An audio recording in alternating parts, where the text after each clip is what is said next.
দোস্ত, কালকা রাইতে না আমি স্বপ্নে দেখছি আমি না জান্নাতে গেছি গা। তাই নাকি? জান্নাতে যায় তুই কি করলি? যাই দেখি চারিদিকে ফোয়ারা, খেজুর গাছ, আর দেখি বিরিয়ানি রান্না হইতেছে। আমি তো যাই এই বিরিয়ানি ভাতিলে ঢুকছি গা বেটা। তোর জান্নাত মানে রেস্টুরেন্ট? হ্যাঁ, আরে ভাই, জান্নাত মানে খাওয়া দাওয়ার জায়গা না। জান্নাত মানে আল্লাহ তাআলার রহমতের একটা পুরস্কার। আচ্ছা, স্বপ্ন তো আমি ফজরের সময় দেখছিলাম। আচ্ছা ভাই, স্বপ্নে তুই জান্নাতে গেছর গা, আর ফজরের নামাজের খবর নাই। শুন ভাই, আল্লাহ তাআলা সূরা আনকাবুতে বলেন, নিশ্চয়ই সালাত মানুষের চরিত্র গঠনে সহায়ক। তাই যদি আমরা জান্নাত পেতে চাই তাহলে আমাদের আমল ঠিক করতে হবে। আরে ভাই, কি করতেছস তুই? মোবাইল দেখতে দেখতে রাস্তা পার হইতেছস, ওখানে তো অ্যাক্সিডেন্ট করছিলি।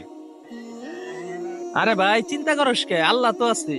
হ ভাই, আল্লাহ তো আছে, ঠিকই কইছস, কিন্তু আল্লাহ তাআলা সূরা বাকারায় বলছে, তোমরা নিজেদেরকে ধ্বংসের দিকে নিও না। সুতরাং সাবধান হওয়া ইমানদারের গুণ। ভরসা করা আর বোকামি করা এক জিনিস না। ঠিকই কইছস দোস্ত, বুঝছস? চল যে একটা জায়গা দিয়ে বহি, আল্লাহ যা করে ভালাই করে। চল।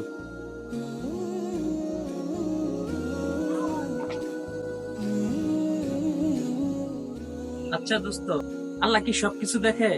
নিশ্চয়ই। আল্লাহ তাআলা কোরআনে সূরা গাফিরের মধ্যে বলেন, তিনি তোমাদের দৃষ্টি ও অন্তরের গোপন কথাও জানেন। তাই তুমি একা থাকো আর সঙ্গ নিয়ে থাকো, তুমি যা কিছুই করো সবকিছু আল্লাহ তাআলা দেখেন। তার মানে ফাঁকিবাজি করলে আল্লাহ পাক দেখে। নিশ্চয়ই ভাই, আর সেজন্যই আমাদের সবসময় সচেতন থাকা জরুরি, একা হোক বা মানুষের সামনে হোক। আচ্ছা ভাই, আমার তো অনেক কিছু পরিবর্তন করতে হবে। আজকের আলোচনাটা মনে হয় আমার জন্যই ছিল।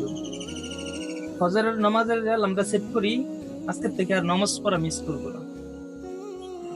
আজকে থেকে মোবাইল টিপা টিপি করে রাস্তা পার হওয়া বাদ দে, আর নয়তো জান্নাতে যাওয়ার বদলতে হাসপাতালে যাবি গা। শোন, তোদেরকে একটা কথা বলি, জীবনটা ছোট, বুঝছস? একটু সচেতন হইলেই দুনিয়াও শান্তি, আখিরাতেও শান্তি, বুঝছস? ভাই, জান্নাত শুধু স্বপ্ন না, সেটা অর্জনের একটা পথ আছে।